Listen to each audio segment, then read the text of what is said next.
దేవుని వాక్యంలోనికి మనం వెళ్దామండి. మత్తయి సువార్త 28వ అధ్యాయంలోంచి 19వ వచనం మట్టుకు మనము చదువుదాం. మత్తయి సువార్త 28:19. కాబట్టి మీరు వెళ్ళి సమస్త జనులను శిష్యులనుగా చేయుడి, తండ్రి యొక్కయు కుమారుని యొక్కయు పరిశుద్ధాత్మ యొక్కయు నామములోనికి వారికి బాప్తిస్మం ఇచ్చుచు నేను మీకు ఏ ఏ సంగతులను ఆజ్ఞాపించుతునో వాటన్నిటినీ గైకొన వల్లని వారికి బోధించుడి. హల్లెలూయా.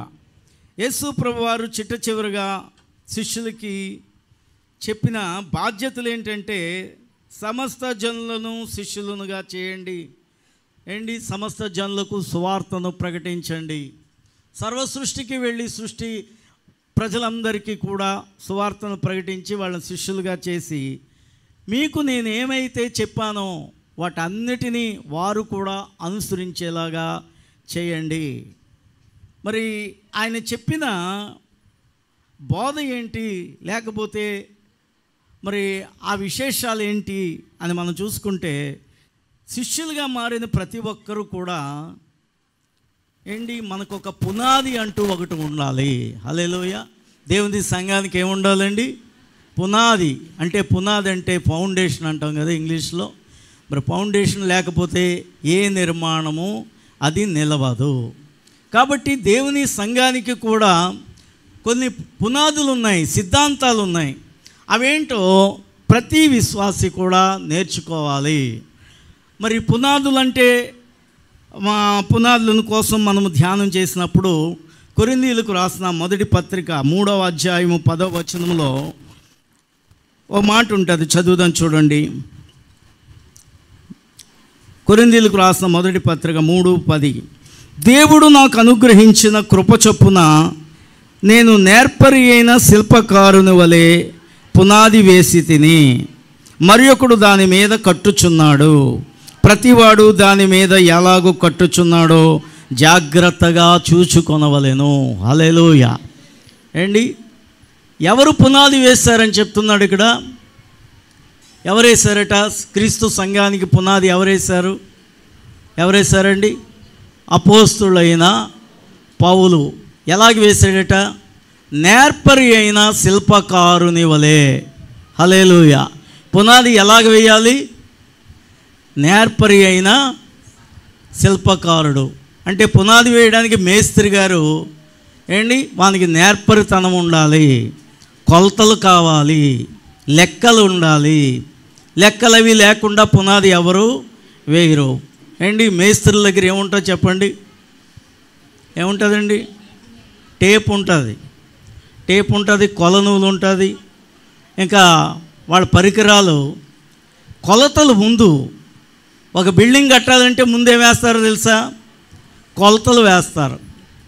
వెడల్పు ఎంత, పొడవు ఎంత, ఎంతవరకు బిల్డింగ్ కట్టాలి, ఎంత పక్కన వదిలేయాలి, ఇవన్నీ మార్కులు వేసుకుంటారు. ముందు ముగ్గుతో మార్కులు వేస్తారు. ముగ్గుతో మార్కులు వేయడానికి ఒక దారం తెస్తారు. ఆ దారాన్ని కొలుస్తారు, తాడుని తెచ్చి కొలిసి అన్నీ వేస్తారు. కొలతలు లేకుండా ఇష్టానుసారంగా ఒక బిల్డింగ్కి పునాది రాదు.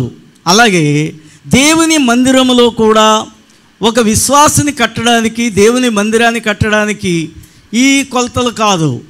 ఆత్మీయంగా మనము కట్టబడాలి దేవుని మందిరం వల్లే. దేవుడు ఏమంటున్నాడంటే ఈ మందిరము మనం నివాసించడానికి లేకపోతే మనం ఆరాధించుకోవడానికి భౌతికమైన మందిరం అయితే నీవే దేవునికి మందిరము. హల్లెలూయా. ఈ మందిరానికి కూడా ఏముండాలి? పునాది ఉండాలి. ఆ పునాదులు ఏంటో మనము చూసుకోవాలి, మనము తెలుసుకోవాలి. ప్రతి క్రైస్తవుడు తెలుసుకోవాలి. ఎఫ్సీలకు రాసిన పత్రికలో మనకి పునాదుల కోసము, మరి ఈ పునాదులు కూడా ఇక్కడ పౌలు వేశానన్నాడు. మరి పౌలు వేశాడా, ఇంకా ఎవరైనా వేశారా అంటే పౌలు ఒక్కడే కాదు కానీ ఇంకా వేశారు. చూడండి, 2వ అధ్యాయము 20వ వచనం చదువుదాం. క్రీస్తు యేసే ముఖ్యమైన మూలరాయి అయి ఉండగా అపోస్తులను ప్రవక్తలను వేసిన పునాది మీద మీరు కట్టబడి ఉన్నారు. హల్లెలూయా.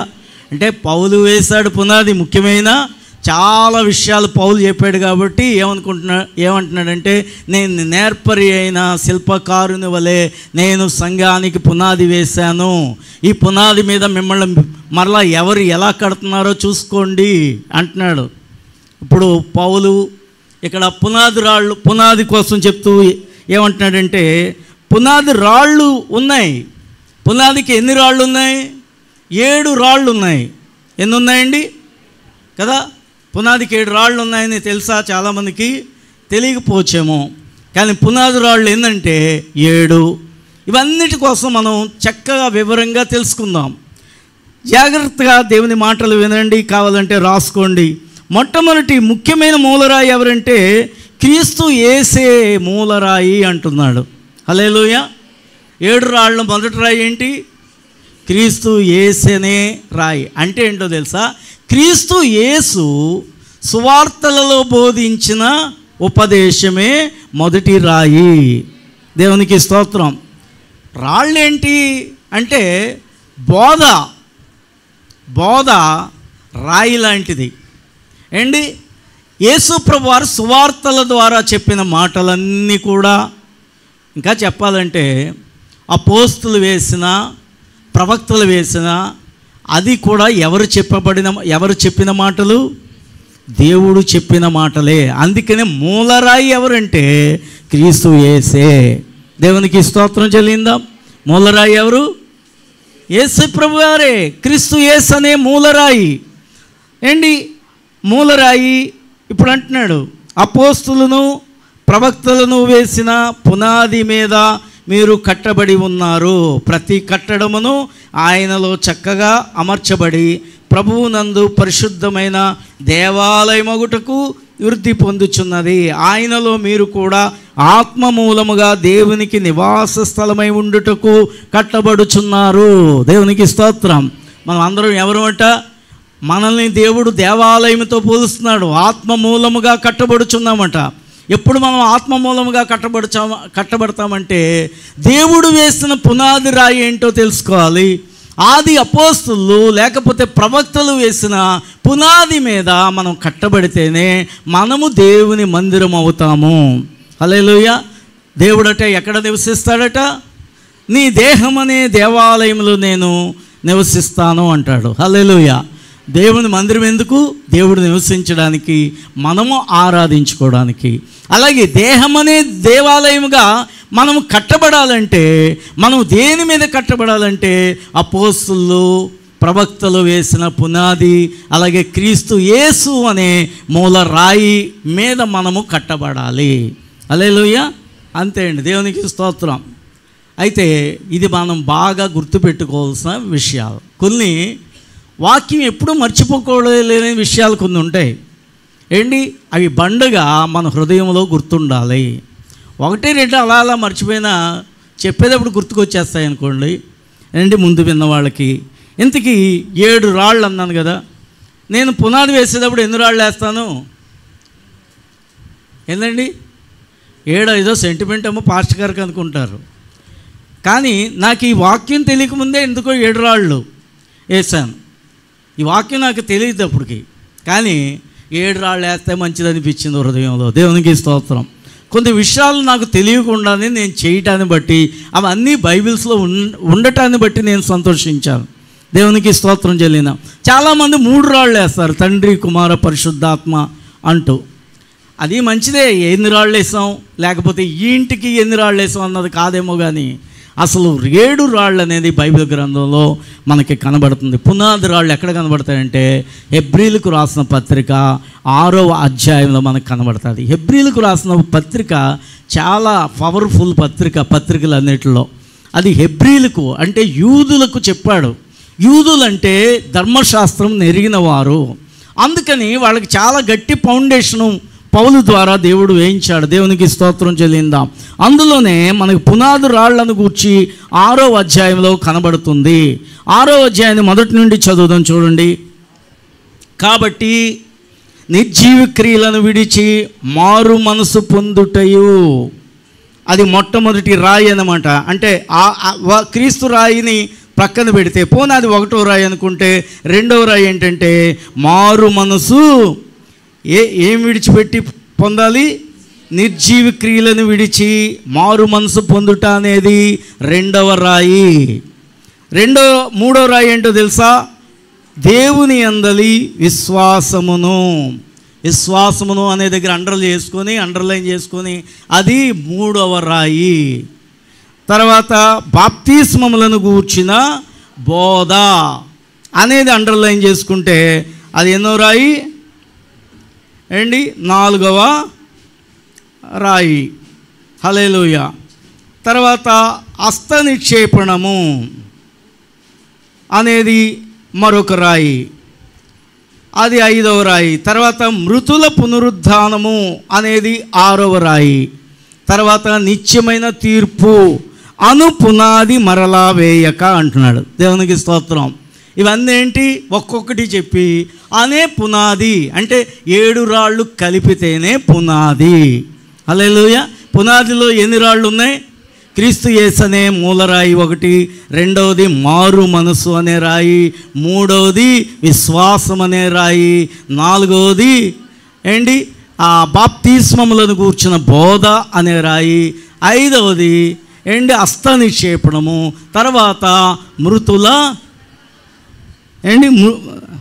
మృతుల పునరుద్ధానం అనేది, తర్వాత నిత్యమైన తీర్పు. 7 రాళ్ళు. ఈ 7 రాళ్ళు అంటే ఏమిటి? 7 రాళ్లలో ఉండే సారాంశం ఏంటి?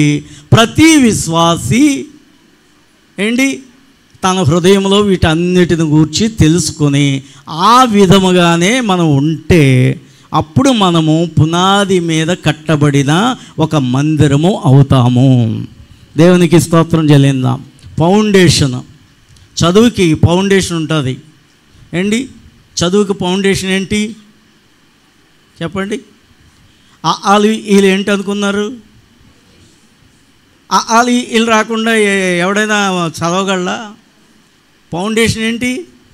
LKG foundation. ఫౌండేషన్ అంటే ఏంటి అనుకున్నారు? పునాది గట్టిగా ఉంటే ఏ చిన్నపిల్లడినైనా మామూలు స్కూల్కి లేకపోతే మంచి స్కూల్కి వేసాయంటే తేడా ఉంటుందా ఉండదా కదా? కొంతమంది పిల్లలకి ఎంత మంచి స్కూల్లో వేసినా వాళ్ళు చదవకపోతే మనం ఏం చేయలేమనుకోండి. కానీ ఒక మంచి స్కూల్లో వేసినా చదివిస్తే వాడు ఒక మంచి పునాది మీద కట్టబడతాడు. వాడికి ఇంగ్లీష్ వస్తుంది, తెలుగు వస్తుంది, సోషల్ వస్తుంది. తర్వాత ఇంటర్మీడియట్ నుండి చదివే చదువు అంతా కూడా ఫౌండేషన్ బాగుంటే వాడికి అర్థమవుతాయి. హల్లెలూయా. దేనికైనా సరే, దేవుని మందిరంలో ఒక విశ్వాసకైనా సరే ఏముండాలి అంటే ఫౌండేషన్ ఉండాలి. మొట్టమొదటి రాయి పేరు చెప్పండి ఈసారి. క్రీస్తు యేసు అనే మూల రాయి అండి. క్రీస్తు యేసు బోధల్లో ఉండే సారాంశం అంతా క్రీస్తు యేసు అనే మూల రాయిలో ఉంటాయి. దేవునికి స్తోత్రం. ఇక మనం నేర్చుకోవాల్సిన విషయాలు ఈ 6 రాళ్లను గూర్చి నేర్చుకోవాలి. ఇక్కడున్న 6 రాళ్ళు ప్రాముఖ్యమైనవి. అందులో మొట్టమొదటి రాయి మారు మనసు పొందటమును గూర్చి చెప్తున్నాడు. అసలు మారు మనసు అంటే ఏమిటి ఏంటి? నిర్జీవ క్రియలను విడిచిపెట్టి మారు మనసు పొందటము. మనం దేవుణ్ణి నమ్మక ముందు మన క్రియలన్నీ నిర్జీవమైన క్రియలు. మనము నిర్జీవమైన క్రియలలో బ్రతికాము. దేవుణ్ణి ఎరగక ముందు నిర్జీవమైన వాటిని ఆరాధించాము, జీవము లేని వాటిని ఆరాధించాం. అందుకనే నిర్జీవ క్రియలను మాని మారు మనసు పొందటమే మారు మనసు. హల్లెలూయా. అంటే నువ్వు చేసిన భక్తి విషయంలో అన్నిటికంటే ప్రాముఖ్యము కానిది అనుకుంటున్నారు మనుషులు భక్తిని గూర్చి. కానీ దేవునికి మనకి ముందు భక్తి అనేది కావాలి. దేవునితో మన భక్తి పరులం కావాలంటే మరి ఆ దేవుణ్ణి కూడా నిజమైన దేవుడా, నిజం కానీ వాళ్ళని మనం ఆరాధిస్తున్నామా అనేది తెలియకుండా ఆరాధిస్తేనే అన్యులం అవుతాం, తెలిసి ఆరాధిస్తే ధన్యులం అవుతాము. దేవునికి స్తోత్రం చెల్లిందాం. హల్లెలూయా. మనం ధన్యులం అంటే మనం చెప్పుకుంటే ధన్యులం కాదు, సృష్టికర్త ఎవరో తెలుసుకుని ఆరాధించడం. మారు మనసు అంటే మనసు మారటం అనుకుంటాం. మనసు మారటంలో కూడా 2 మనసులు మారటాలు ఉన్నాయి. ఒకటి, మారు మనసులో ఎన్ని రకాలు ఉన్నాయంటే 2 రకాలైన మారు మనసులు ఉన్నాయి. ఒకటి ఫస్ట్ మారు మనసు ఏంటి? మనం రక్షణ పొందడానికి మారు మనసు పొందాలని చెప్తారు కదా. మారు మనసు పొందడం అంటే ఏంటో తెలుసా? మనము దేవుళ్ళు అనుకొని మనం వెళ్ళే మోక్ష మార్గం ఇది అనుకొని నడుస్తూ ఉంటుంటాం. కానీ సువార్త ప్రకాశము ద్వారా సువార్త ప్రకాశం అని చెప్తాడు. సువార్త ఎందుకు ప్రకాశం అంటే అజ్ఞానిగా చీకటిలో ఉన్న మనిషికి, దేవుడంటే తెలియని మనిషికి సువార్త ఏం కలగజేస్తుందంటే వెలుగును కలగజేస్తుంది. దేవునికి స్తోత్రం చెల్లిందాం కదా. ఒక చీకటిలో మనం కనబడం, కానీ ఒక లైట్ వేస్తే, టార్చ్ లైట్ వేసినా సరే అందులోంచి మనం కనబడతాం. కారణం ఏంటంటే ప్రకాశములో చీకటి మాయమైపోతుంది. హల్లెలూయా. సువార్త ద్వారా మనము తెలియక పుట్టినప్పటి నుంచి మన పితరులు ఆరాధించే వాటినే మనం ఆరాధిస్తూ ముందుకు వెళ్ళిపోతున్నాం. ఇదే నాకు మోక్ష మార్గం అని ఇలా నడుస్తూ ఉంటుంటే సువార్త ద్వారా మనకి అది మార్గము కాదని తెలిసినప్పుడు బ్యాక్ సైడ్కి మళ్ళీ వస్తాం, రిటర్న్ అవుతాం, ప్రభువు వైపు తిరుగుతాం. అదే అసలైన మారు మనసు. దేవునికి స్తోత్రం చెల్లిందాం. ముందు నువ్వు తప్పుడు పనులన్నీ మానేసావా, లేకపోతే త్రాగడం మానేసావా, సిగరెట్లు మానేసావా? అది కాదు మారు మనసు అంటే. అవి మానితేనే మనం బాప్తీసం ఇస్తాం. అయితే ఎందుకంటే దేవుని యొక్క సంఘంలో మనం చేర్చబడుతున్నాం కాబట్టి. కానీ మొట్టమొదటి నీ మారు మనసు అంటే ఏంటంటే తెలియక నీవు ఆరాధిస్తున్న వాటిని ఆరాధించడం మాని తెలిసిన సృష్టికర్త అయిన సత్యమైన దేవుని వైపు తిరగటమే మారు మనసు. దేవునికి స్తోత్రం చెల్లిందాం. అందుకని ఈ మారు మనసు అనే పునాది నీకు తెలియాలి. నువ్వు మారు మనసు పొందావంటే మారు మనసు అంటే ఏంటి?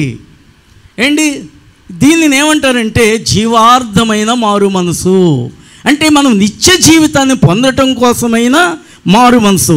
నువ్వు నిత్య జీవాన్ని పొందాలంటే నిత్య జీవము కలిగిన దేవుణ్ణి ఆరాధిస్తేనే మారు మనసు పొంది నువ్వు రక్షణ పొందినప్పుడు నువ్వు జీవార్థమైన మారు మనసులో నువ్వు ఉన్నట్లు. హల్లెలూయా. దేవునికి స్తోత్రం చెల్లిందాం. కాబట్టి మారు మనసు అంటే ఏంటి అని అడిగినప్పుడు మనసు మారటం అనుకోకు. ఏ మనసు మారింది నీకంటే నిత్యమైన సత్యమైన దేవుడంటే తెలుసుకుని దేవుణ్ణి ఆరాధించే మారు మనసు నీకు కలిగింది. అందుకని నువ్వు ఆరాధిస్తున్న దేవుడు నిన్ను ఎక్కడికి తీసుకుని వెళ్తున్నాడంటే నువ్వు నిత్యము జీవించడం కోసం నిన్ను దేవుడు తీసుకొని వెళుతున్నాడు, నిత్య జీవం. అందుకనే దేవుడు లోకమును ప్రేమించి మనం నశించక ఉండునట్లుగా నిత్య జీవం పొందునట్లుగా కుమారుణ్ణి అనుగ్రహించాడట. ఎందుకోసం అనుగ్రహించాడు కుమారుణ్ణి? నిత్య జీవం పొందునట్లుగా. అందుకని ఈ కుమారుణ్ణి తెలుసుకోవటము, అంతవరకు నడిచిన మార్గము మనకు మోక్షాన్ని తీసుకుని వెళ్ళదు అని నమ్మి ప్రభువు వైపు తిరగటమే మారు మనసు. హల్లెలూయా. ఇంకోటి ఏంటో తెలుసా? ఇంకో మారు మనసు ఏంటో తెలుసా? మారు మనసు పొందిన ప్రతి వాళ్ళు, ఇప్పుడు మనమందరం రక్షణ పొందాం కదా, నమ్మి బాప్తిసం పొందాం కదా. ఎవరిని నమ్మి? యేసయ్యని నమ్మి. ఏమి నమ్మి? యేసు ప్రభువారిని ఏమి నమ్మి? స్వస్థతలు పరుస్తాడనా? అద్భుతాలు చేస్తాడనా? ఏమి నమ్మి అంటే ఆయనే నీ పాపములను విడుదల చేయగలిగిన రక్షణకర్తని నమ్మావు, ఆయనే పునరుద్ధానుడని నమ్మావు, ఆయనే మోక్షానికి తీసుకుని వెళ్ళే దేవుడని నమ్మటమే మారు మనసు. దేవునికి స్తోత్రం. అందుకనే నమ్మి బాప్తిసం పొందినవాడు రక్షింపబడును. దేవునికి స్తోత్రం చెల్లిందాం.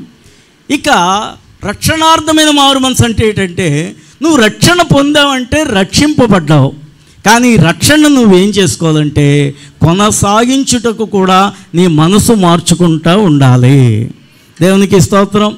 మనం పరలోక రాజ్యం వెళ్ళేంత వరకు కూడా మారు మనసు పొందుతూనే ఉండాలి. ఈ లోకంలో ఎన్నో వలలు మనకి సాతానుడు వేస్తాడు. ఏంటట అవి? వలలు. ఏం వలలు? చాలా వలలు ఉంటాయి వాడి దగ్గర. నువ్వు దేంట్లో పడిపోతావు వాడికి తెలుసు. ఎవడు దేంట్లో పడిపోతాడో వాడికి మన పూర్వం, అందుకనే మన పూర్వస్థితి ఒకటి ఉంటుంది కదా. ఎందులోంచి మనం బయటకు వచ్చామో అవే వాటిని అనేక సార్లు నీకు ఏం చేస్తాడంటే వాడు వలలు పన్ని వేస్తాడు. ఆ వలలలో పడిపోతూ ఉంటుంటాం. అప్పుడు నువ్వు మరలా ఏం పొందాలి? మనసు మార్చుకొని ఆ వల నుంచి మళ్ళీ బయటికి రావటము రక్షణార్థమైన మారు మనసు. దేవునికి స్తోత్రం. అందుకనే ప్రతి వారము మనం ఏం చేస్తాం? లోటు లోపాలను అన్నిటిని ఏం చేసుకుంటాం? ఒక్కసారి మననము చేసుకొని ప్రభువా నన్ను క్షమించంటాం. చూసారా, ఈ మారు మనసు అనేది మన జీవితకాలం అంతా పొందుతూనే ఉండాలి కదా. ప్రకటన గ్రంథం చదివితే 7 సంఘాలలో 7 సంఘాలని కూడా దేవుడు ఏమంటాడు?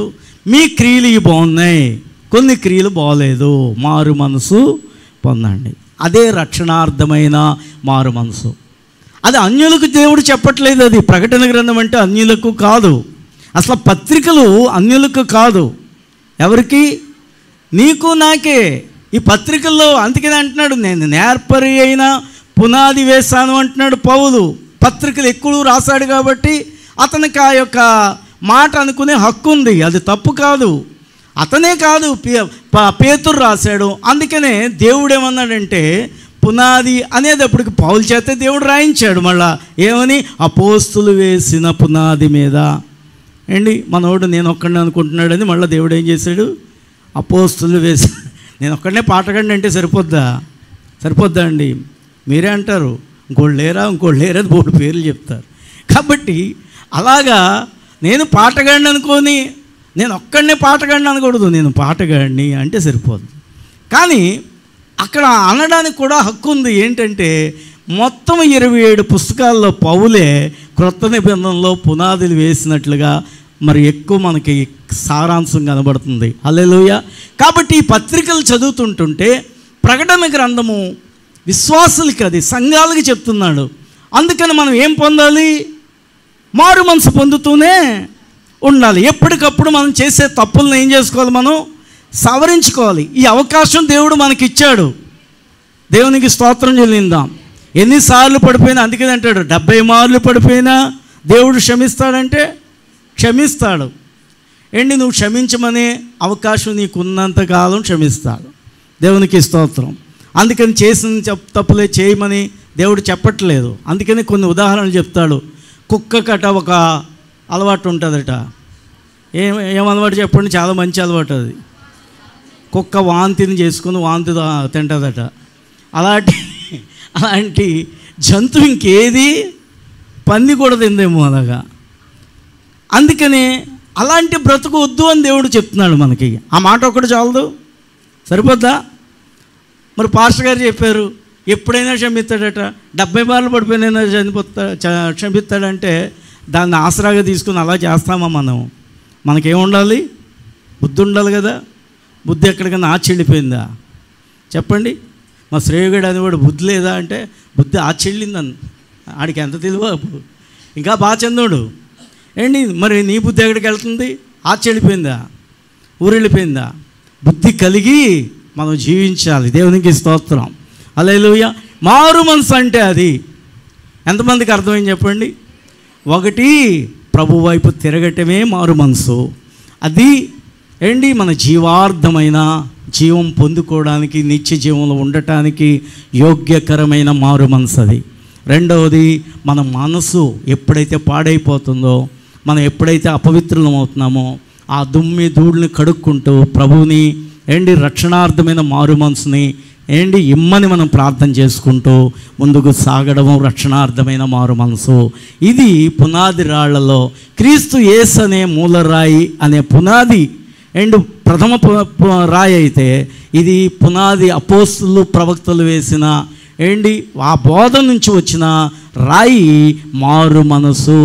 నిర్జీవ క్రియలను విడిచిపెట్టి, హల్లెలూయా, మన రక్షణ కూడా కొనసాగనింపనీయకుండా నిర్జీవమైన క్రియలు, పనికిరాని క్రియలు మనల్ని ఏం చేస్తూ ఉంటుంటాయి?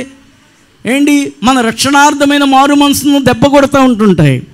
అందుకని మనం ఆత్మీయతలో కొనసాగనింపనీయకుండా ఉండే క్రియలన్నీ నిర్జీవమైన క్రియలు. దేవుని వైపు చూడకుండా, దేవునితో సహవాసం చేయకుండా మనం తప్పుదారి పట్టించే క్రియలన్నీ కూడా పనికిరాని క్రియలు. నిర్జీవం అంటే వాటిలో జీవము లేదు. నువ్వు ప్రార్థన చేసుకుంటే జీవం ఉంటుంది, నువ్వు వాక్యం చదువుకుంటే జీవం ఉంటుంది, సువార్త చేస్తే జీవం ఉంటుంది.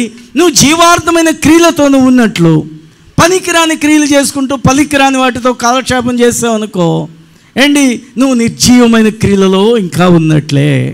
కాబట్టి నిర్జీవ క్రియలను విడిచి మారు మనసు పొందటం అనేది ప్రథమ రాయి, లేకపోతే రెండవ రాయి. దేవునికి స్తోత్రం చెల్లిందాం. కాబట్టి రెండవ రాయి ఏంటి? విశ్వాసము. ఈ విశ్వాసం అంటే చిన్నది కాదు. విశ్వాసము అనేది దేవుని యందలి విశ్వాసమును. హల్లెలూయా. దేవుని యందు విశ్వాసము. విశ్వాసం అంటే చెప్పాలంటే విశ్వాసం అనేదే మనల్ని దేవుడిని నమ్ముకున్న తర్వాత మనల్ని అందరూ పిలిచే మాట ఏంటో తెలుసా? విశ్వాసులు. హల్లెలూయా. మన విశ్వాసానికి కారణం ఏంటంటే అనేక మంది భక్తులను గూర్చి మనం తెలుసుకున్నాం. అందుకనే విశ్వాసానికి మూలపితరుడట అబ్రహాము. విశ్వాసం అనగానే ఎవరు గుర్తుకొస్తారు తెలుసా? నాకైతే అబ్రహామే గుర్తుకొస్తాడు. దేవునికి స్తోత్రం చెల్లిందాం. ఎవరు గుర్తుకు రావాలి మనకి? అబ్రహాం ఎవరట? విశ్వాసులకు మూల పితరుడు. అతని విశ్వాసం ఏంటి? దేవుడు ఏది చెప్పితే అది నమ్మటమే అతని విశ్వాసము. హల్లెలూయా. అందుకనే అబ్రహాం కోసమే రాయబడ్డది రోమీయులకు రాసిన పత్రికలో. అసలు నీతిమంతుడు ఒక్కడో లేడు, కానీ అబ్రహాము దేవుణ్ణి నమ్మాడు, అది అతనికి నీతిగా ఎంచబడింది అని చెప్పబడుతుంది. దేవునికి స్తోత్రం. దేవుని నమ్మటమే విశ్వాసం అంటే. అయితే విశ్వాసం అనే దానికి కూడా చాలా పరిమాణాలు ఉంటాయి, పరిణితి ఉంటుంది. ఒక్కొక్కరికి ఒక్కొక్క రకమైన విశ్వాసం ఉంటుంది. హల్లెలూయా. కొంతమందికి మందులు వేసుకుంటేనే నేను స్వస్థత పడతాను అంటాం. కొంతమందికి మందులు లేకపోయినా నేను బ్రతకగలను అనుకుంటారు కదండి. నేను చాలాసార్లు చెప్పేది ఏంటంటే, మన చర్చిలో బలమైన విశ్వాసం ఎవరికి ఉందో తెలుసా? ఎవరికి? మరియమ్మకు ఉంది. మరియమ్మకి ఎన్నోసార్లు కుక్క కరిసింది.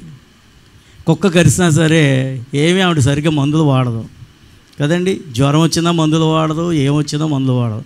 మొత్తానికి ఎలాగొచ్చిందో అలాగే పోతూ ఉంటుంటుంది. కుక్క కరిస్తే చాలా కష్టం చెప్పాలంటే. కుక్కలాగే అరుస్తారు, అలాంటి జబ్బు వస్తుంది. దాన్ని ఏదో అంటారు, అదేంటి? ర్యాబిస్. కుక్క ఆ మంచినీళ్ళు చూడలేరట వాళ్ళు. కుక్కలాగా అరిసి చచ్చిపోతారు, పిచ్చోళ్ళు అయిపోయి. కానీ అన్నిసార్లు మరియమ్మకి కుక్క కరిసిన ఆమె పిచ్చి తవ్వలేదు. కారణం ఏంటంటే ఆమె విశ్వాసమే.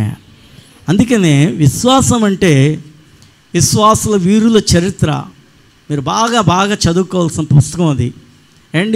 బైబిల్ గ్రంథం హెబ్రీలకు రాసిన పత్రిక 11వ అధ్యాయంలో ఉంటుంది. అది చదివితే మన విశ్వాసం అభివృద్ధి చెందుతుంది కదా. అందులో ఒక్కొక్కరికి ఒక్కొక్క రకమైన విశ్వాసం ఉంటుంది. అందుకనే విశ్వాసం అంటే అందరిలో ఒకలాగా ఉండదు. నాకు ఏదన్నా వస్తే ముందు హాస్పిటల్కి వెళ్ళిపోవాలి. హాస్పిటల్కి వెళ్ళిపోతే వెంటనే తగ్గిపోతుంది. వైద్యం చేయించుకుంటే తగ్గిపోతుంది. అది నా యొక్క విశ్వాసం. అందుకనే నేను మరియమ్మ కంటే గొప్పవాడిని అని చెప్పను నేను.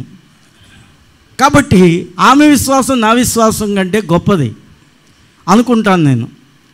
దేవునికి స్తోత్రం చెల్లిందాం. కాబట్టి కొంతమందికి చాలా విశ్వాసాలు మనం చూస్తాం కదా బైబిల్ గ్రంథంలో. ఒక స్త్రీ ఏం చేసింది? యేసయ్య వస్త్రపు చెంగు ముట్టుకుంటే చాలు అనుకుందట. ఆమె అందుకనే దేవుడు అంటాడు, నేను దేవుణ్ణి కాబట్టి నిన్ను స్వస్థపరిచానని ఆయన చెప్పడు. నీ విశ్వాసమే నిన్ను స్వస్థపరచను. దేవునికి స్తోత్రం. అది ఎంత గొప్ప మాట అండి యేసయ్య పలికింది. అందుకనే దేవుడు ఎప్పుడు కూడా యథార్థంగా మాట్లాడతాడు. నీ విశ్వాసమును బట్టేనమ్మా, నా వస్త్రం చెంగు ముట్టుకుంటే చాలు అనుకున్నావు కదా, ఆ విశ్వాసమే నిన్ను స్వస్థపరచను. అందుకనే విశ్వాసం అనేది పునాది రాళ్లలో ఉంది. విశ్వాసాన్ని మనం ఏం చేసుకోవాలంటే అభివృద్ధి చేసుకోవాలి. విశ్వాసం అభివృద్ధి పొందాలి. అబ్రహాము పిలిచినప్పుడు ఒక రకమైన విశ్వాసంలో ఉన్నాడు. దేవుడు ఎక్కడికి చెప్తే అక్కడికి వెళతాను అనుకున్నాడు, వెళ్ళిపోయాడు. ఎక్కడ గుడారం అంటే అక్కడ వేస్తాను అనుకున్నాడు, వెళ్ళిపోయాడు. దేవుడు నువ్వు తూర్పుకి వెళ్ళొద్దు, పడమరికి వెళ్ళొద్దు, ఉత్తరానికి వెళ్ళొద్దు, దక్షిణానికి వెళ్ళొద్దు, నువ్వు చూపించే దేశమల్లా నువ్వు దీవెన పొందుతుందని చెప్తే అదే నమ్మాడు. కానీ అబ్రహాముకి దేవుడు చెప్పినా నేను తూర్పుకి వెళ్తాను, మంచిది అదే కదా అని ఎప్పుడు కూడా అనుకోలేదు. ఎక్కడ గుడారం అంటే అక్కడే వేసుకునేవాడు, అంతేగాని ఇది మంచి, ఇది చెడ్డ, ఇది మంచి రోజు, అది చెడ్డ రోజు ఏం చేయలేదు. అబ్రహాము దేవుడు ఏది చెప్పితే అది చేయటమే. అందుకనే విశ్వాసులకే మూల పితరుడైపోయాడు. దేవునికి స్తోత్రం చెల్లిందాం. అబ్రహాము విశ్వాసాన్ని ఇంకా పరాకాష్ట ఏంటి, దేవుడు పెట్టిన పరీక్షల్లో అన్నిటికంటే గొప్ప పరీక్ష ఏంటంటే, గుడారాలు మార్చుకుంటున్నాడు బాగానే ఉంది, నేను ఎక్కడికి వెళ్ళమంటే అక్కడికి వెళ్తున్నాడు బాగానే ఉంది, ఏ విధమైన మూఢనమ్మకాలు అబ్రహాములో లేవు బాగానే ఉంది కదా. పిల్లోడిని ఇచ్చాడు, ఆ పిల్లోడితో ఆడుకుంటున్నాడు. కొద్ది రోజులకి ఏమన్నాడంటే ఆ పిల్లోడిని తీసుకొచ్చి బలి ఇచ్చే అబ్రహాము అంటే, ఈ మాట కూడా అబ్రహాము నమ్ముతాడా, నమ్మడా, వింటాడా, వినడా అని పరీక్ష చేసినప్పుడు అబ్రహాము ఆ పిల్లోడిని కూడా ఎవ్వరికి చెప్పకుండా చక్కగా బలి ఇవ్వడానికి తీసుకుని వెళ్ళిపోయి కట్టెలు పేర్చేసి బలి ఇవ్వటానికి కత్తి ఎత్తినప్పుడు అబ్రహాముకి పరీక్షలన్నీ అయిపోయినాయి. దేవునికి స్తోత్రం. అబ్రహాముకి విశ్వాసం అనే పరీక్ష ఏమైపోయింది, ఇంకా చదువులన్నీ పూర్తయిపోయినాయి, దేవుని చదువులన్నీ.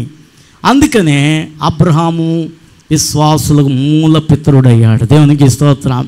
అబ్రహాము నీ పిల్లవాడిని కూడా ఇచ్చేయడానికి వెనుకడుగు వేయలేదు కాబట్టి నీ పిల్లోని తీసుకునేంత నేను బలిని కోరుకునేవాడిని కాదు, వద్దు అబ్రహాము అని నీ కత్తి దించేయమన్నాడు. దేవునికి స్తోత్రం. కానీ విశ్వాసుల కోసం చెప్తూ ఎబ్రిల్కు రాసిన పత్రికలో అబ్రహాం కోసం ఏముంటుందో తెలుసా, అతడు బలి ఇచ్చేసాడట. ఎందుకు ఇచ్చేసాడో కూడా చెప్తాడు. అసలు పునరుద్ధానం అంటే అప్పటి వరకు తెలియదేమో కానీ అబ్రహాం ఏమి నమ్మాడు తెలుసా, దేవుడు ఎంత శక్తిమంతుడంటే నా పిల్లోడిని నేను బలి ఇచ్చేస్తే తిరిగి బలి ఇచ్చిన పిల్లోడిని బ్రతికించు అంటే బ్రతికించలేడేటి అనుకొని మళ్ళా నా పిల్లోడిని దేవుడు బ్రతికిస్తాడనే విశ్వాసంతో కత్తెత్తాడట. ఎందుకు? దేవునికి స్తోత్రం చెల్లిందాం. అంటే అబ్రహాము మృతుల పునరుద్ధానాన్ని కూడా నమ్మిన వ్యక్తి. హల్లెలూయా. దేవుడు చెప్తేనే వచ్చేది కాదు భక్తి, దేవుడు చెప్పకముందే. దేవుడు సర్వశక్తిమంతుడు కదా. 100 సంవత్సరాల వయసులో నాకు పిల్లోడిని ఇచ్చిన దేవుడు ఈ పిల్లోడిని నేను బలి ఇచ్చేస్తే మళ్ళా బ్రతికించలేడా? చూసారండి. అందుకనే దేవుని మాట వద్దండం ఎందుకు, ఇచ్చేద్దాం ముందు, తర్వాత యెహోవా ఈరే అనుకున్నాడు. దేవునికి స్తోత్రం చెల్లిందాం. అది విశ్వాసం అంటే. విశ్వాసం అంటే నువ్వు ఎంత విశ్వాసాన్ని దేవుని మీద చూపించగలవో అంత విశ్వాసాన్ని కూడా దేవుడు వమ్ము చెయ్యడు. హల్లెలూయా. మోషే కాబట్టి సముద్రం మీద కొట్టు అంటే అంతనే కొట్టాడు. సముద్రం పాయలవడం ఏంటి ప్రభువా అన్నాడంటే ఎక్కడ పాయలవుద్ది ఒకసారి మనకి చిన్న ఆవగింజంత విశ్వాసం ఉండదు కానీ కొండంత అవిశ్వాసం మాత్రం మనకు దగ్గరికి వచ్చేస్తుంది.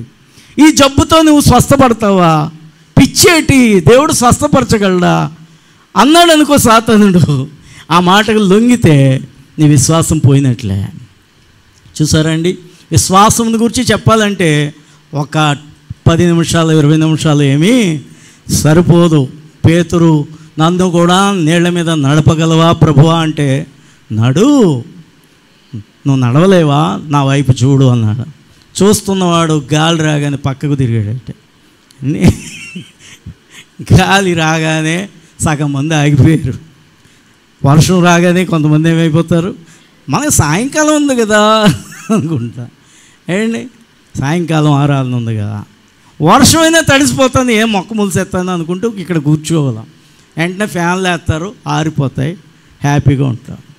ఏదైనా సరే మన భక్తిని మనము విశ్వాసము ద్వారానే కాపాడుకోగలము. ఎండొస్తే ఎండిపోము, వర్షం వస్తే నానిపోము. మన శరీరానికి చాలా బలం ఇచ్చాడు తెలుసా? తెలియదు చాలామందికి. అమ్మో నానిపోతానేమో, అదే అవిశ్వాసం. అమ్మో ఎండిపోతానేమో, ఎండ తగిలేస్తుందేమో. ఇవన్నీ ప్రక్కన పెట్టండి, వాటిని అధిగమించాలి మనం విశ్వాసంలో. హల్లెలూయా. అప్పుడే విశ్వాసం అవుతాం. విశ్వాసం అనేది రాయే కాదు, అదొక వరం అని దేవుడు చెప్తున్నాడు. కొరింథీయులకు రాసిన పత్రికలో ఉంటుంది కదా. కొరింథీయులకు రాసిన పత్రిక, మొదటి పత్రిక 12వ అధ్యాయం 9వ వచనములో 9 వరాలలో విశ్వాసం అనేది వరమట. హల్లెలూయా. ఒకసారి చూడండి. కొరింథీయులకు రాసిన పత్రిక, మొదటి పత్రిక 12వ అధ్యాయము 9వ వచనం. చెప్పండి. చూడండి, వరాల కోసం చెప్తూ 8వ వచనం, ఎలాగనగా ఒకనికి ఆత్మ మూలముగా బుద్ధివాక్యం అనే వరము, రెండవది మరి ఒకనికి ఆత్మను అనుసరించిన జ్ఞానవాక్యము, మూడవది మరి ఒకనికి ఆత్మ వల్లనే విశ్వాసము. 9 వరాలలో 3వ వరం ఏంటో తెలుసా అండి? విశ్వాసం అనే వరమును కూడా ఇక్కడ ఉంచాడు. దేవునికి స్తోత్రం. విశ్వాసం అంటే మూలరాయిలో ఒక రాయి ఉంది, అలాగే వరాలలో కూడా విశ్వాసం అనే ఒక వరం ఉన్నది. హల్లెలూయా. అండ్ వరాలు కావాలని చాలామంది ప్రార్థన చేసుకుంటారు, కొంతమందే. కానీ వరాలు కావాలా వద్దా? దేవుడు ఎంతమందికి ఇస్తాడు వరాలు? అందరికీ ఇవ్వడు కదా, ఇస్తాడా? ఎప్పుడన్నా అడిగారండి వరం? నేను అడిగాను కాదండి రాలేదండి అన్నవాళ్ళు ఒకసారి చేతులు పైకి ఎత్తండి. అడిగారు, అసలు ఎవరు అడిగారు? చేతులు పైకి ఎత్తండి. పొందుకున్నారా? పొందుకుంటే మీ చేతులు దించేయండి. పొందేసుకున్నారా? మంచిది, దేవునికి స్తోత్రం. అందులో ఒక వరం ఏంటి? విశ్వాసం అనే వరముగానే పొందుకుంటే నువ్వేం చేయగలవు? ఏం చేయగలవో తెలుసా? మోషేలాగా సముద్రం అడ్డు వస్తే పాయలు చేయగలవు. మోషేలాగా గొప్ప కార్యాలు విశ్వాసం వల్లే. దేవుడు చెప్పిన వెంటనే మనం చేస్తే అదే విశ్వాసం అంటే. దేవునికి స్తోత్రం. ఆకాశం నుంచి మన్నాను కురిపించి ప్రభువా అని ప్రార్థన చేశాడు. మన్నా ఏమైంది? కురిసింది. ఎన్ని సంవత్సరాలు? 40 సంవత్సరాలు మన్నానే తిన్నారు అటువంటి వాళ్ళు. హల్లెలూయా. అవన్నీ దేని ద్వారా? షడ్రక్ మేషక్ అబేద్నెగోల్ని చల్లార్చింది ఏంటి? అగ్ని నుండి తప్పించింది ఏంటి? విశ్వాసమే. సింహాల బోలు నుంచి దానియేలుని రక్షించింది ఏంటి? విశ్వాసమే. చూసారండి, విశ్వాసం అనే వరము నాకు దయచే ప్రభా అని అడిగితే నీ విశ్వాసం పెరిగిపోతూ ఉంటుంది. దేవునికి స్తోత్రం. ఏదైనా దేవుడు చేయగలడని నమ్మటం నువ్వు నేర్చుకోగలుగుతావు. ఏదైనా చేయగలడు దేవుడు. దేవునికి సమస్తము సాధ్యమే. మన మోషే సాక్ష్యం విందాం మొన్న కదా. అసలు భక్తి ఎందుకు చేస్తున్నాం మనం? ఈ వస్తున్న వర్షమే ఆపకపోతే ఎందుకు అని ప్రార్థన చేశారట యవనస్తులు. వర్షం ఏమైపోయింది? ఆగిపోయింది కదా. వర్షం వచ్చిందని మనం ఆగిపోతే కూర్చోండి. కొంతమంది పొలం దాక్కుంటున్నారు అలాగా. ఎక్కడ మనోళ్ళే అక్కడ బరక వేస్తారు. ముందు మనం వెళ్తే బరకాకి చిక్కిపోతాం, వర్షంలో తడిసిపోతాం. ఈలోగా రండి కూర్చోండి అంటే కూర్చోగానే వర్షం పోయింది. ఏం వర్షమే పడలేదు అసలు. తడిసిపోయారమ్మా? ఎవరైనా తడిసిపోయారా? ఎవ్వరు. మీటింగ్ అయిన తర్వాత కూడా ఇంకా వర్షం పడలేనట్టు ఉంది. పెద్ద వర్షమే వచ్చింది. కొద్దిసేపు పడపడ ఉంది. అది దేనికి వచ్చింది? దేనికి వచ్చింది? నీ విశ్వాసానికి పరీక్ష. హల్లెలూయా. అప్పటికే చర్చిలో పెడితే బాగుండు, లేకపోతే ఇక్కడ పెడితే బాగుండు అని మన బోల్డ్ అన్న ఆలోచనలు వచ్చేస్తూ ఉంటుంటాయి మనుషులు మనం. అందుకనే దేవుని వైపు చూస్తే వర్షాన్ని ఆపడా దేవుడు? ఆపుతాడు. దేవునికి స్తోత్రం. వర్షాకాలమే బోల్డ్ సార్లు వర్షాలను ఆపిన దేవుడు. ఎండాకాలం వర్షం వస్తే మన పరీక్ష కదా అది. వెంటనే ఏం చేయొచ్చు మనం? ఇప్పుడు ఎవరికి అవసరం ఏంటి ప్రభువా వర్షం? మమ్మల్ని పరీక్షించడానికి తప్ప. ఒకసారి ఆపే మా మీటింగ్ మేము పెట్టుకుంటూ ఉంటే నిజంగా అలాంటి కార్యాలు ఎందుకు దేవుడు జరిగిస్తాడంటే మనల్ని పరీక్షించడానే కాదు, ప్రజలందరినీ కూడా దేవుని వైపు త్రిప్పడానికే. వాళ్ళు అనుకుంటారు మీటింగ్ రాకపోయినా వర్షం ఏంటి ఆగిపోయింది, వాళ్ళ మీటింగ్ చక్కగా జరిగిపోయింది ఏంటి, వాళ్ళ దేవుడు గొప్పవాడే అనుకుంటారు చాలామంది. దేవునికి స్తోత్రం. అందుకనే ఆ వర్షంలో మనం కూర్చోకపోతే వర్షం అయితే ఆగదు. కూర్చొని మన విశ్వాసాన్ని ఏం చేయాలా? ప్రకటించాలి, చూపించాలి. దేవునికి స్తోత్రం చెల్లిందాం. ప్రతికూల పరిస్థితుల్లో దేవుని మీద కనబరిచి చూపించేదే విశ్వాసం అంటే. అనుకూల పరిస్థితుల్లో కాదు, ప్రతికూల పరిస్థితుల్లో మన విశ్వాసానికి పరీక్షలు వస్తాయి. ఒక్కోసారి ఇది జరుగుతుందా, లేకపోతే ఈ వ్యాధి పోతుందా, నేను మళ్ళా పైకి లేవగలిగినా అనే అవిశ్వాసం మన దగ్గరికి రానివ్వకుండా సర్వమునే సృష్టించిన సృష్టికర్తకి ఇది ఎంత నువ్వు అనుకున్నట్లయితే నీకు దేవుడు అద్భుతమైన కార్యాలు చేస్తాడు. అందుకనే వరాలు అన్నిటిలో కంటే గొప్ప వరము విశ్వాసమే. ఈ విశ్వాసం ఉంటేనే మిగిలిన వరాలు కూడా అవి కూడా నీకు ఏమవుతాయంటే వాటిని వాడుకునే జ్ఞానము దేవుడు నీకు ఇస్తాడు. ఏది ముందు అవసరము, ఏవి కావాలి, వరాలు ఊరికనే రాయలేదు. ఇన్ని వరాలు ఉన్నాయి అడగండి అంటున్నాడు. అడుగుడి మీకు ఇవ్వబడిన అంటే ఈ మాట ఏమని గుర్తురాదు. అడుగుడి మీకు ఇవ్వబడును, పరిశుద్ధాత్మను నిశ్చయముగా అడగండి, నిశ్చయముగా మీకు అనుగ్రహిస్తాను అని దేవుడు అన్నాడు. అడుగుడి మీకు ఇవ్వబడిన అంటే సైకిలు అయ్యి అడుగుతాం కానీ ఏంటి, అసలు ఈ వరాలే మనకుంటే అవన్నీ మన వెంట వస్తాయి. దేవుడే మన దగ్గర ఉంటే అవన్నీ మన దగ్గరికే వస్తాయి. కారెట్ ర్యాకెట్ కూడా వస్తుంది కదండి. ర్యాకెట్ ఎక్కిన వాళ్ళు కూడా క్రిస్టియన్సే కదండి. ఎవరు ఏది ఎక్కాలన్నా ముందు క్రిస్టియన్సే కదా. పాకిస్తాన్కి ఇండియాకి యుద్ధం వచ్చింది, ఎవరు సహాయం చేస్తున్నారు ఇప్పుడు? అమెరికా అయినేమో ర్యాకెట్ పంపుతున్నాడు, ఇజ్రాయెల్ అయినేమో ఇది పంపుతున్నాడు. క్రైస్తవ దేశాలన్నీ సహాయం చేస్తున్నాయి కదండి. వాళ్ళు కానీ రాకపోతే పాకిస్తాన్ కూడా గెలవలేని అసమర్థులు మనం. అవునా కాదా? అవునని మీరు ఒప్పుకోరులేండి కదా, మీరు మంచోళ్ళు కదా. దేవుని ప్రజలు సహాయం చేస్తున్నారు. దేని నుండి ఇదంటే దేవుని నుండే. హల్లెలూయా. చిన్న దేశం ఆంధ్రప్రదేశ్ అంత ఉండే దేశం ఇజ్రాయిల్ దేశము ఎంత పెద్ద దేశానికి యుద్ధ ఆయుధాలని సరఫరా చేస్తుందంటే ఇజ్రాయిల్ జ్ఞానము, ఇజ్రాయిల్ దేవుని యొక్క జ్ఞానము ఎంతో ఇప్పటికైనా తెలుసుకోండి భారతదేశమా. దేవునికి స్తోత్రం చెల్లిందాం. కాబట్టి దేవుడు ఎవరు? సత్యమైన దేవుడు. క్రీస్తు సంఘం అంటే పునాది లేని సంఘము కాదు. క్రీస్తు సంఘం అంటే పునాదులు కలిగిన సంఘము. పరలోక రాజ్యంలో దేవుడు కడుతున్న పట్టణం అట నిలువరమైన పునాది కలిగిన పట్టణం అంటది. నిలవలేని పట్టణం కాదది. ఎప్పుడు స్థిరమైన పునాది మీద తన బిడ్డలను దేవుడు కడతాడు.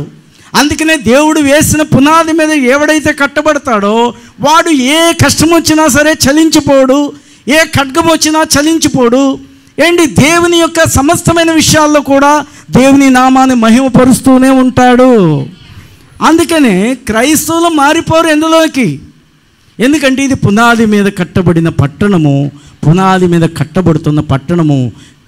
ఈ పట్టణానికి ఏమున్నాయి? 7 పునాది రాళ్ళు ఉన్నాయి, బలమైన పునాది ఉంది. హల్లెలూయా. కాబట్టి బోధ మీద కట్టబడిన పట్టణం అండి ఇది. విశ్వాసం అంటే ఇది అని దేవుడు చెప్తున్నాడు మనకి. దేవునికి స్తోత్రం చెల్లిందాం. హల్లెలూయా. కాబట్టి ఎన్ని పునాది రాళ్ళు ఉన్నాయండి? ఎన్ని? 7 అని గట్టిగా చెప్పలేరా? నేర్చుకున్న తర్వాత కూడా అనుమానమే. ఎన్ని రాళ్ళు? 7 రాళ్ళు. మొదటి రాయి పేరు క్రీస్తు యేసే మూలరాయి. రెండవ రాయి పేరు నిర్జీవ క్రియలను విడిచి మారు మనసు పొందుటము. మూడోది దేవుని యందలి విశ్వాసము. హల్లెలూయా. విశ్వాసం అంటే దెయ్యముల యందు విశ్వాసం ఉంది చాలామందికి, దెయ్యాలు చేస్తాయని. కానీ అందుకనే స్పష్టంగా రాశాడు దేవుని యందలి విశ్వాసము. హల్లెలూయా. ఇతర విషయాల మీద విశ్వాసం కాదు, దేవుని యందలి విశ్వాసము. జ్యోతిష్కాల మీద విశ్వాసం కాదు, దేవుని వాక్యము మీద విశ్వాసము. అందుకని దేవుని యందలి విశ్వాసము. దేవునికి స్తోత్రం చెల్లిందాం. మిగిలిన రాళ్లను గురించి కూడా మిగిలిన ఆరాధనలో మనము సంపూర్ణంగా నేర్చుకుందాం. దేవుడి వాక్యంను దీవించునుగాక. అందరూ కూడా వాక్యంను బట్టి నెమరు వేసుకోండి. మారు మనసులో 2 మారు మనసులు ఉన్నాయి. ఒకటి జీవార్థమైన మారు మనసు, 2 రక్షణను కొనసాగించుకోవడానికి మారు మనసు.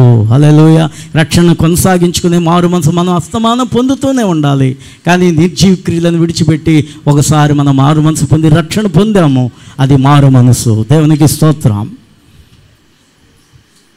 అందరూ కూడా చక్కగా వాక్యాన్ని బట్టి ఒక్క నిమిషము నెమరు వేసుకోండి వాక్యాన్ని.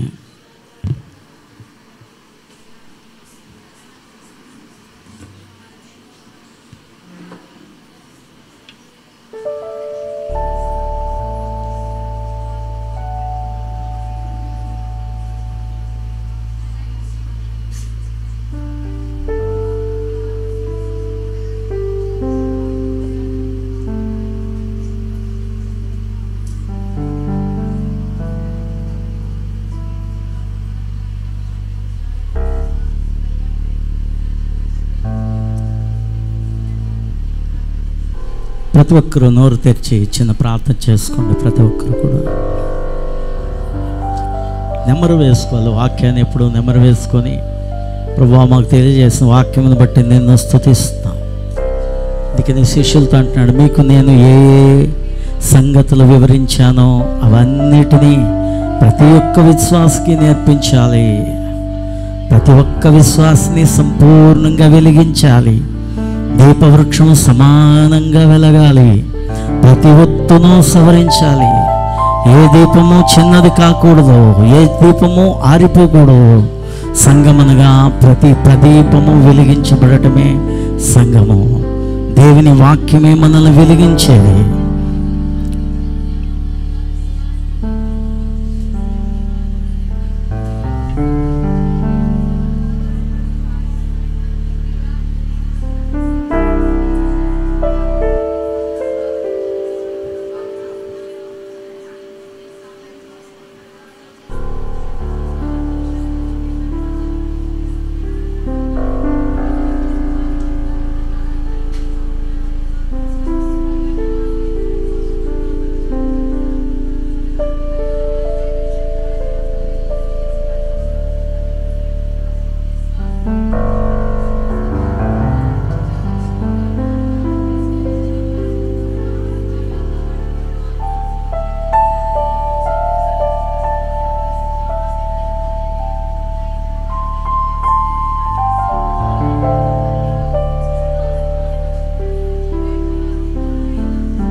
ప్రార్థన చేసుకుందాం. స్తోత్రము నాయన. ప్రభా పరిశుద్ధుడా మీకే వందనాలు. నీ వాక్యం ద్వారా మాతో మీరు మాట్లాడారు ప్రభా.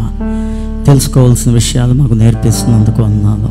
క్రీస్తు సంఘానికి ఉన్న పునాది ఏమిటో, పునాది రాళ్ళు ఏమిటో మేము మా హృదయంలో పదిలం చేసుకునే జ్ఞానం మాకు దయచేయండి. కృపతో మమ్మల్ని నింపండి ప్రభా. నీ కృపలో మమ్మల్ని జ్ఞాపకం చేసుకోండి. ఈ వాక్యం అందరూ హృదయంలో పదిలం చేసుకునే జ్ఞానము, ఇంటికి వెళ్ళిన తర్వాత కూడా ఒక్కసారి నెమరు వేసుకునే జ్ఞానము దయచేయండి. అది అపోస్తులు వేసిన పునాది మీద, ప్రవక్తలు వేసిన పునాది మీద క్రీస్తు యేసే మూలరాయిగా క్రీస్తు బోధలను మేము అనుసరించే వారముగా ఉండటానికి సహాయం చేయమని, మరి వేరే పునాది మీద కట్టబడుతున్నామో, ఇదిగో తండ్రి ఈ పునాది మీద కట్టబడుతున్నామో మమ్మల్ని మేమే జాగ్రత్తగా చూసుకోవాలని చెప్తున్నాను. నీ బోధ మీద కట్టబడే జ్ఞానం మాకు దయచేయమని, సత్యమైన బోధను అశ్రద్ధ చేయకుండా, అనేక బోధలలో కలిసిపోకుండా మా సంఘాన్ని కాచి కాపాడమని యేసు నామమున ప్రార్థన చేయుచున్నాం తండ్రి.